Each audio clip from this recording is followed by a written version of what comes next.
And do you think Pink Floyd being in the vicinity, do you think they would have picked up and been influenced by all Yeah, yeah, this? oh, yeah, yeah, yes. It was very free and open. There was a lot of intermingling. Right.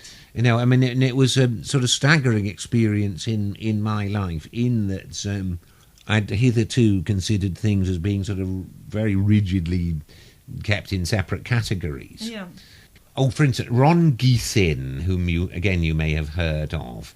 Now, he produced some of the underground rock, but I think he might have done some of the production work with Pink Floyd. Right. He did his own very wild sort of poetry and music act, and when I saw him for the first time at the Ecumenical Centre when the thing started. Do you have any recollections of specific gigs of Hawkwinds, or can you tell me a bit about maybe the audience or what they did on stage or anything flamboyant they did? Or there were, I think, a lot of the acts that are very keen on their light shows, and the dear old Strobes. It was the age, when the Strobes had this sort of fantastic freshness and novelty about them. Also show project film. Yeah, most certainly, yes. I mean, there was some experimental film stuff put on there as well.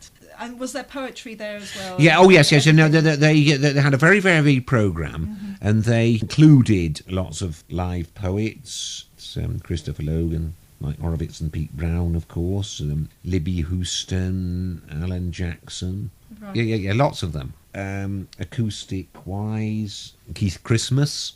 I don't know. You don't know. Oh well, he was again. He's quite famous. You look up your histories of punk, he gets a sort of mention there, although he predated it. There's a wild guitar. Bridget St. John, who was quite a lot. Ralph McTell, they did have. Davy Graham. Yes. Because he came from around here. Oh, yes, he's a veteran of these parts. Yes.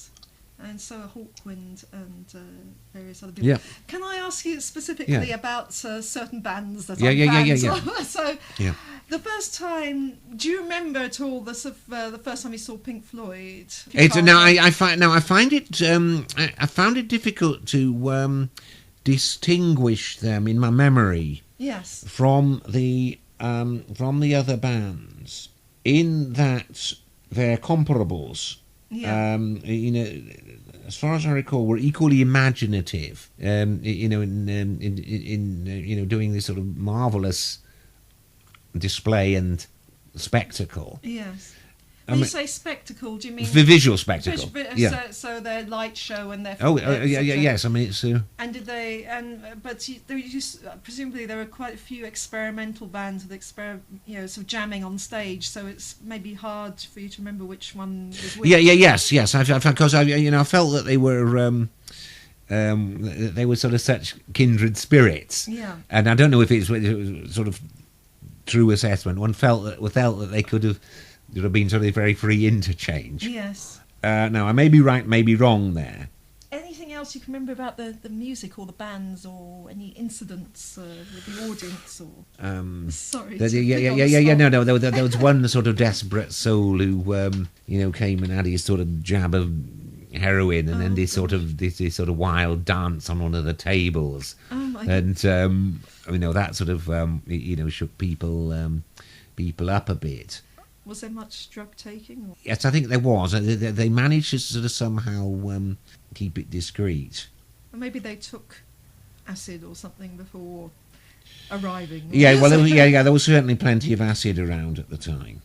So that's quite on the cards. And I'm not quite sure how they negotiated that with the church wardens. Right. Now, the Reverend Norwin Denny, minister at that time, is very, very, very supportive of the Arts and Community Centre. Right. As was a bloke called Brian Frost on the Ecumenical Council, right. who made things available at the Denby Road place. Right.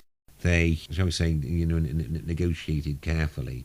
So a junkie or someone injecting heroin, dancing on the table was not a typical evening. No, it wasn't. No, that gave everybody a shock.